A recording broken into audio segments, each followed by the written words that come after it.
বর্তমানে যেখানে UGC NEET কেলেঙ্কারি নিয়ে গোটা বিশ্বের সামনে কলঙ্কিত হচ্ছে ভারতীয় শিক্ষা ব্যবস্থা, সেখানে অবাক করার মতো বিষয় হলো আজ থেকে ১৫০০ বছর আগে এই ভারতবর্ষের বুকেই জ্বলজ্বল করত আধুনিক ও উন্নত মানের শিক্ষা চর্চার তৎকালীন একমাত্র পীঠস্থান নালন্দা বিশ্ববিদ্যালয়।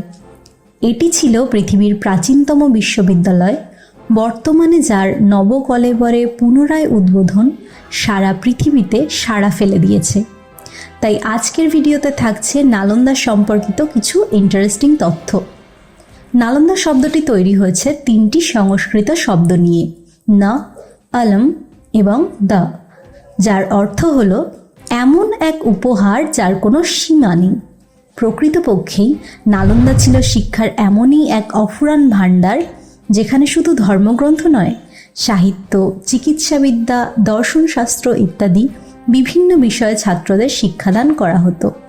সমস্ত বিষয়ে সম্পূর্ণ জ্ঞান আহরণের জন্য ছিল ৯০ লাখেরও বেশি বই এবং পাণ্ডুলিপি, আর এতগুলি বই রাখার জন্য ছিল বিশাল ৯টি তলা বিশিষ্ট গ্রন্থাগার, যার ৩টি অংশ ছিল: রত্নসাগর, রত্নদধি ও রত্নরঞ্জক। নালন্দা অবস্থিত ছিল ভারতের বিহার রাজ্যে। কথিত আছে স্থানীয় ৫০০ জন ব্যবসায়ী ৫৭ একর জমিতে উৎপন্ন এক বিশাল আমের বাগান গৌতম বুদ্ধকে উপহার দেন, আর সেই জমিতে গড়ে ওঠে বৌদ্ধ বিহার, যা প্রাথমিকভাবে ধর্মচর্চার কেন্দ্র হিসেবে গড়ে উঠলেও পরবর্তীকালে জ্ঞান বিজ্ঞান চর্চার তীর্থকেন্দ্র হিসাবে সারা বিশ্বের একমাত্র ঠিকানা হয়ে ওঠে।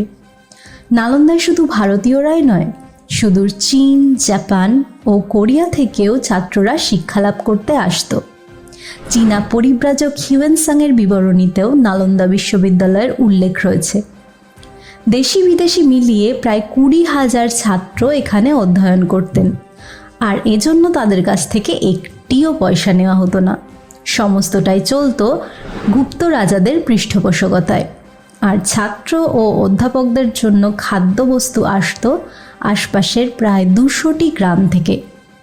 পৃথিবীতে আলোড়ন সৃষ্টি করেছিল শূন্যের উদ্ভাবন, যার উদ্ভাবক আর্যভট্ট ছিলেন এই নালন্দারই অধ্যক্ষ।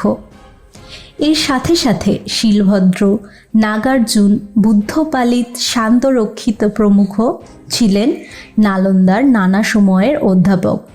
শুধু তাই নয়, শোনা যায় নালন্দার দরজার প্রহরীরাও এত জ্ঞানী ছিলেন যে নতুন কোনো ছাত্র এখানে পড়তে চাইলে তাদের আগে ওই প্রহরীর কাছে পরীক্ষা দিয়ে পাশ করতে হতো। নালন্দার নির্মাণ শৈলীও ছিল অভিনব।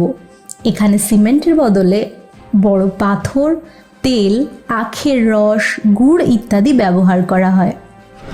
১১৯৩ সালে বখতিয়ার খলজির আক্রমণে নালন্দা সম্পূর্ণভাবে ধ্বংসপ্রাপ্ত হয়। যদিও এর আগে হান গোষ্ঠী এবং গৌড় দ্বারা দুবার আক্রমণের পরও নালন্দা তার জ্ঞান প্রদীপ প্রজ্বলিত রাখতে পেরেছিল, তবে এবার আর শেষ রক্ষা হলো না। আগুনের লেলিহান শিখা গ্রাস করে নেয় ভারতের রত্ন এই জ্ঞানের ভাণ্ডারকে। জানা যায় ৩ মাস ধরে এই ভয়ানক অগ্নিকাণ্ড স্থায়ী হয়। ২০০৬ সালে তৎকালীন ভারতীয় রাষ্ট্রপতি ডক্টর এপিজে আব্দুল কালাম এই প্রাচীন বিশ্ববিদ্যালয়টিতে নতুন করে প্রাণ প্রতিষ্ঠার নির্দেশ দেন, এবং সম্প্রতি ভারতের প্রধানমন্ত্রী নরেন্দ্র মোদীর হাত ধরে রাজগীরে অবস্থিত নতুন নালন্দা বিশ্ববিদ্যালয়ের শুভ উদ্বোধন ঘটে। আশা করাই যেতে পারে একদিন ফের অক্সফোর্ড বা কেমব্রিজের বদলে সারা পৃথিবীর শিক্ষার্থীদের গন্তব্য হয়ে উঠবে আমাদের নালন্দা বিশ্ববিদ্যালয়।